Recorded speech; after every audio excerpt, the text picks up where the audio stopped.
Part of working with a crowd system is in trying to make as much variation as possible, and CrowdFx is no different in this regard. What I want to do is to be able to take advantage of some of the states that I've created, and using offsets adjust the poses to make each character's state look slightly different. So essentially from one state we can give the impression that it's 2, 3, or 4 or more different kinds of variations on that animation. Let's take a death state for example. If we have the characters walking into this kill box and they execute their death states, so let's knock down here. You two. There you go. You can see the similarity there. It just doesn't really look that good. The female does have two different death states. There's the variation 1 and the death state, but you can see the arms are in the exact same angle, the bodies are at the same angle. It's not really working for us, and the males are no different. So let's look at how we would go about implementing offsets on the different body parts per character to create more variety. To make this a bit easier, I'm just going to focus on one character for now. So let's go into the crowd simulation tree and let's use the emit node here. And as far as the actor ID goes, let us only bring in one actor. So we're bringing in right now actor ID 0 or 1. Let's get rid of the men here. Safer.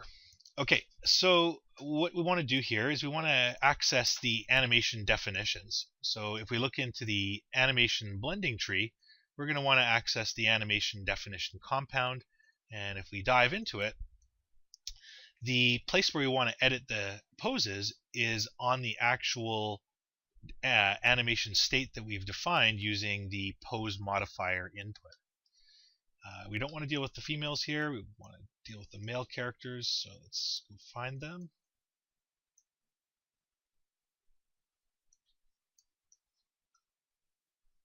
Where's the male? There we go.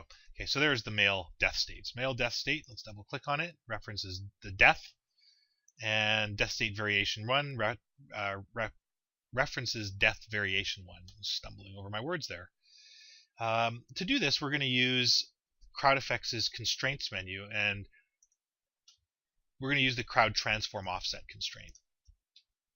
So this constraint allows you to go in, intercept any of the proxy deformers on the rig, and adjust its angle, or even reanimate it for that matter.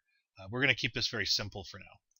So to do this, I'm going to need to know the name of the deformers on this particular character. So to do that, I'm going to use CrowdFx and inspect the actor proxies, find the Eric model, and view his rig. And what I want to do is offset a couple of things. I want to offset his COG, his center of geometry. Let's just figure that out. That's his pelvis bone. There it is. It's his COG. So I'm just going to copy that and paste it in. Oh, I can't paste it in.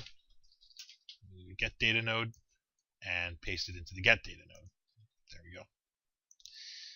I'm also going to grab his model name, his proxy model name. I'm going to copy and paste the get data node and just chain the two of them together. Copy, paste. And let's get rid of the reference to this COG. So now we've got our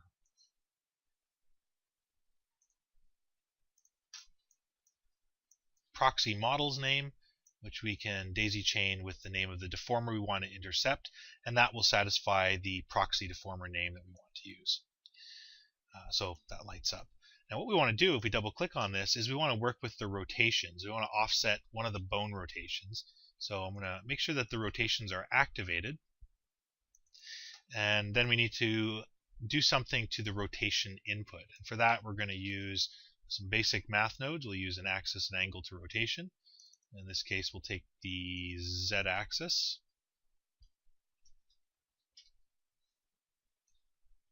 Pipe that in. And use a randomized value by range to drive the angle per actor.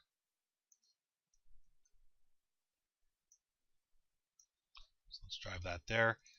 And for now, I'll just give it a high value. So let's say negative 50 to 50.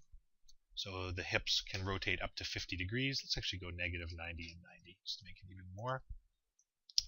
And one of the other nice things about this is we can determine when to blend in those offsets. And to do that, we're going to pull in an animation state loop. Let's see, there we go, get animation state loop. And to do that, we're going to have to know the name of the action we wish to alter. So if I'm altering this male death state, I'm going to be looking at altering the death state. Exactly that.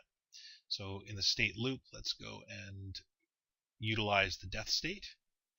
And I can plug the loop value directly into the blend, but that's not really going to do much for me. What I want to do is drive it with a function curve.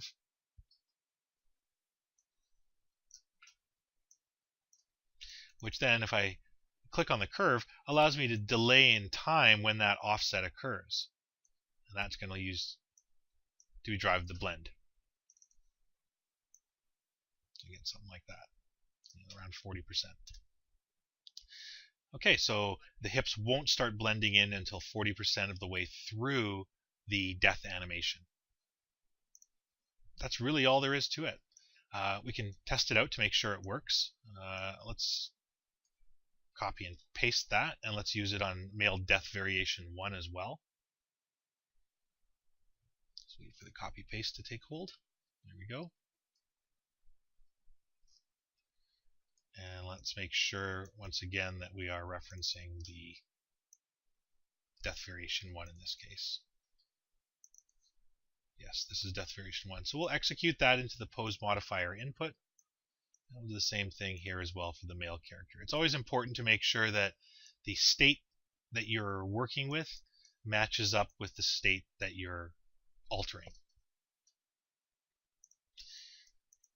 With the randomized value by range, negative 90 to 90, okay, that looks good. I'm going to pin that so we can play around with it. I'm also going to pin this one as well. Just change some of the values.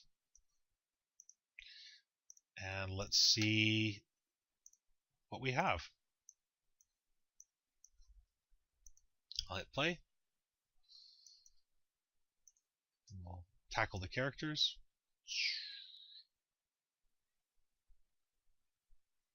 All go down. And you can see that the body is rotating after the fact now. They're at different angles. And of course, I can change that. So this would be the wrong angle for the COG. He's on his front or he's on his back. I'm going to want to change that rotation a little bit. And the same thing goes for this guy. So let's just go back into the ice tree.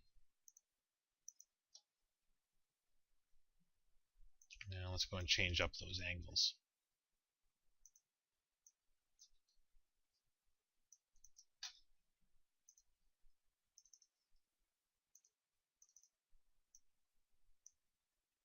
I take that one off.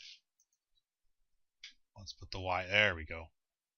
That's looking a bit more random now. And again, all we need to do here is start to play around with different random values and different seeds to get different looks to our randomness.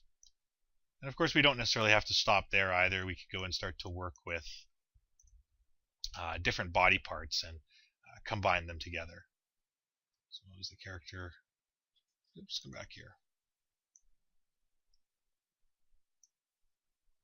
So as the characters die, you can see that partway through their animation, they spin around. And now we've got characters lying in all different directions. I'll do one more change to this. I'll go and change the arms up and kind of connect a bunch of these together. So I've already got a branch for this transform constraint built. I'll just copy and paste it. And I'm going to want to connect them together via an execute node. So there's my new branch. Actually, I'll paste one more time for this other action as well.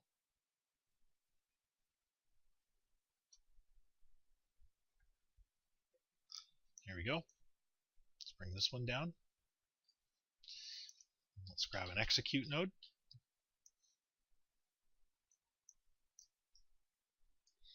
And in this case, what I'm going to want to do is access the character's right arm. So if I look at the model and I view the rig, I just want to access his bicep. We'll access the bicep bone. And on the other character, we'll access the other one.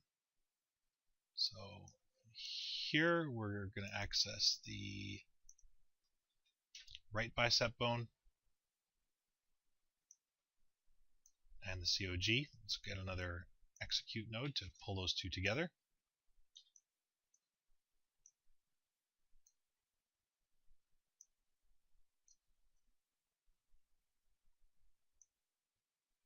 And then modify the pose. So now we're modifying two proxy deformers inside of our rig.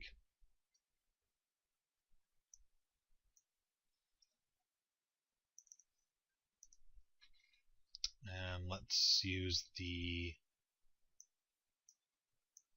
left bicep bone here.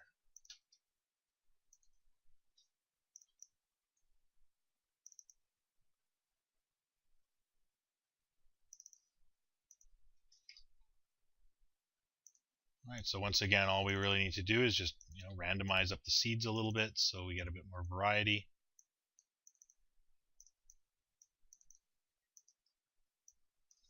And that should do it. Let's. Oh, and actually, the only thing we would likely also need when we're dealing with the bicep bones to determine which axis we're going to use. So I'll pick that one.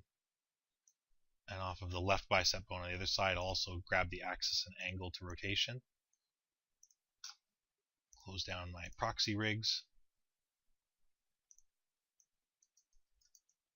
And let's try using the Z-axis of the arm bones. Okay, let's do this one more time. The character's dying. If I start to adjust the axis,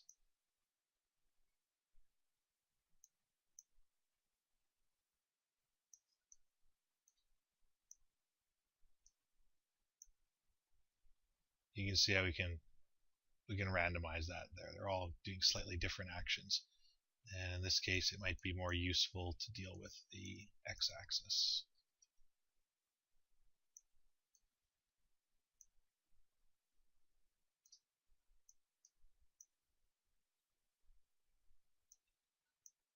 So either way, you can kind of see how it works there.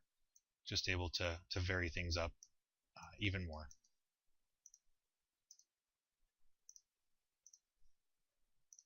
Let's take one last look at our tree.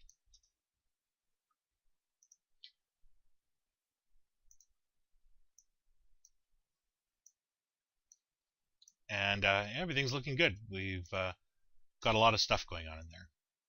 So that's an overview of dealing with transform offset constraints. Hopefully you can use them to make more varied crowds, new for 2014.